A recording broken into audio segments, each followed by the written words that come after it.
Hey, what up everybody? Talon Williams and Movement Radio here. Thank you guys so much for tuning into today's video. And as you can tell from the title of this video, we're going to get into some doozies today. If you're a wrestling fan like me, then chances are you probably love gimmick matches. The matches, the blow-off matches, the matches where people go in there and just beat the hell out of each other, the culmination of different storylines, the triumphant hero conquers the evil villain, stuff like that. And there have been a lot of great examples of gimmick matches in the world of professional wrestling. We talk about the steel cage match. We talk about Hell in a Cell. Or we go a little bit more demented with it and we talk about the Elimination Chamber. This is the old Elimination Chamber back when, wrestlers, got hurt legit in this thing. Or maybe you're old school and you just love a good old-fashioned ladder match. Or maybe you want to add tables and chairs into the mix and bam, you got yourself a TLC match. But it ain't just these crazy matches. There's also your typical Falls Count Anywhere matches, your Last Man Standing matches, your parking lot brawl matches, your boiler room brawl matches, your Hollywood backlot brawl matches. Shout out to Roddy Piper on that one.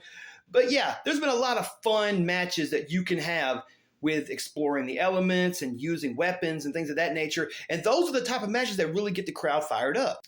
But in today's video, we're not going to talk about that. No, in fact, we're actually going to be talking about the really, really awful gimmick matches. So today on Movement Radio, we are going to be discussing 5 of some of the most ridiculous, bad gimmick matches of all time. Let's not waste time. Let's jump straight into the first one. The first match we're going to talk about is actually a match from 1999 at the Unforgiven pay-per-view when Al Snow took on the Big Boss Man. Now, when you think of the Hell in a Cell match, you normally think of just this big Hell in a Cell part. But they added an extra element to it with Big Blue, the cage, the normal cage that you would fit around the ring, which, a cage match inside of a cage match, the concept, if done correctly, could be a good idea. But this one, no, not so much. Al Snow and Big Boss Man competed in the Kennel from Hell match. And basically all this was you fought inside the ring, inside the cage, but outside was another cage, the Hell in a Cell cage, and in the walk-around part of the ring, there were vicious, rabid, hungry dogs that wanted to get after you. Only problem with that was that the dogs are very mild and tame by comparison, and I'm pretty sure about 3 or 4 of them shit alongside the ring. All this because Big Boss Man fed Peppa, the dog, to Al Snow in a skit. This was some Vince Russo shit. Speaking of Vince Russo and stupid gimmick matches, the next one is right here. Jeff Jarrett versus Booker T in a San Francisco 49ers match. Yes, you heard me correctly, a San Francisco 49ers match. What the hell is that even that anyway? Well, apparently, a San Francisco 49ers match is basically a match where it's basically a something on a pole match. But there's 4 poles with 4 boxes hanging from each pole in each of the turnbuckles. And what you had to do was you had to climb up, retrieve the box that had the World Heavyweight Championship in it, and you became the World Heavyweight Champion. But there were other things in the other boxes, like maybe I think one of them was a weapon, the other one was a damn blow-up doll, and in one of those boxes, it was a picture of Scott Hall. Booker T's face says it all right there. So it looks like Jeff Jarrett is going to get the last box, but then Beetlejuice from the Howard Stern Show comes out of nowhere, punches him in the dick, he falls down, Booker T grabs the box, as soon as he pulls it, the bottom of the box falls out, dropping the World Heavyweight Championship to the floor of the ring, and then Dave Penzer picks it up and just hands it to Booker T, and yay, Booker T's the champion. This match was god-awful. It was so stupid. The concept of it alone was stupid, and anytime you see something on a pole, unless it's a flag match or like a specific weapon match, the match ain't needed. Just go in there and wrestle. Shit. The next match I'm going to talk about is this atrocity that literally nobody asked for. This is the Punjabi prison match, a match that has only been taking place 3 times in the history of WWE. You had Big Show versus The Undertaker at Great American Bash.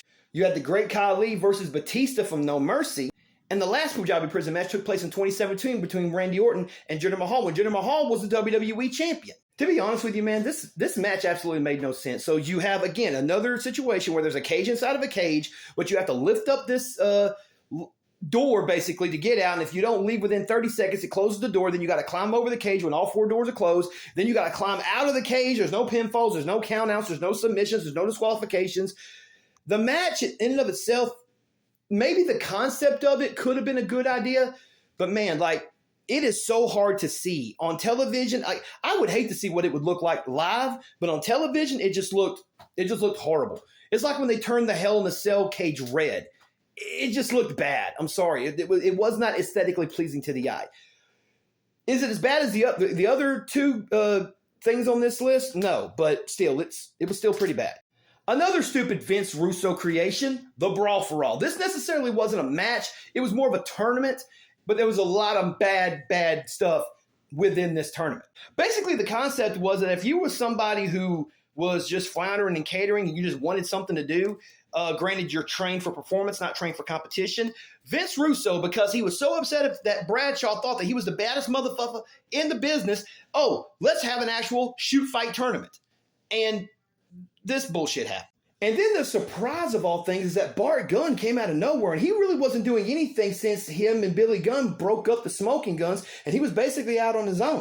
But he fought through, won the tournament, and beat Dr. Death in the finale of the tournament, which a lot of people are assuming that Dr. Death came to WWE to be pushed in a major way to go up against Stone Cold Steve Austin for the WWF Championship at one point in his career. The Brawl for all intents and purposes, was just a stupid idea from the beginning because it wasn't wrestling. No one believed it was a shoot anyway. 5 wrestlers got injured. A couple of wrestlers got just gone into obscurity. And what exactly did happen to the winner of the Brawl for All? Do you guys remember what happened to Bart Gunn? Oh, yeah. He got his ass knocked out by Butterbean at WrestleMania 15. Legit. No wonder WWE don't talk about this shit no more. But if I had to pick one ridiculously bad match, it has to be this. The Sumo Monster Truck match. What? So basically, this is 1995 WCW, and let's be honest, 1995 was a down year for the wrestling business as a whole. And Kevin Sullivan was with the Dungeon of Doom. He was also head booker for WCW. He was trying to give Hulk Hogan what he asked for, and Hulk Hogan and the Giant, a.k.a. The Big Show, a.k.a. Paul White, ended up having a feud with each other. And in that feud, they decided to do a sumo monster truck match. Basically, these two monster trucks would be welded together by the bumper, and these guys will take turns pushing each other back and forth. It just keeps going on and on forever. There is no score to be kept or anything. And it was just a stupid concept. Eventually, Hulk Hogan pushed the Giant's car out of the ring. They start fighting on top of Cobo Hall. And then this happened. Hulk Hogan pushes the Giant off the ledge of the building. Right off of Cobo Hall. I don't know what y'all think. That's attempted murder. That's murder. And then Hogan gonna go run for help. Like, oh, okay. Like you give a shit about him now. Just a minute ago you wanted to rip his head off. But then still, they had other matches after this. You figured if somebody fall off the roof of a building, like maybe the show should stop? I don't know. But then Hogan comes to the ring telling people that he's sorry that he accidentally killed somebody. And then here comes the Giant down to the ring. They have a match. That's the only thing I can say about it is that they had a match. The referee gets bumped. Jimmy Hart turns on Hulk Hogan. The Dungeon of Doom come out. Lex Luger comes out. Looks like he's going to help Hogan and Randy Savage. But then Lex Luger jumps Randy Savage and turns heel. And then this happens. The Yeti! Yeah, this whole match was 16 shades of shit. And apparently they did a reverse Dusty finish because if Hulk Hogan got himself disqualified, then the Giant would become the World Heavyweight Champion, which is how the Giant became the champion. And then they were like, oh no, well that doesn't count, so now we have to do a World War III Battle Royal with 60 men with 3 rings. We're going to have a big old Battle Royal to see who the real champion is.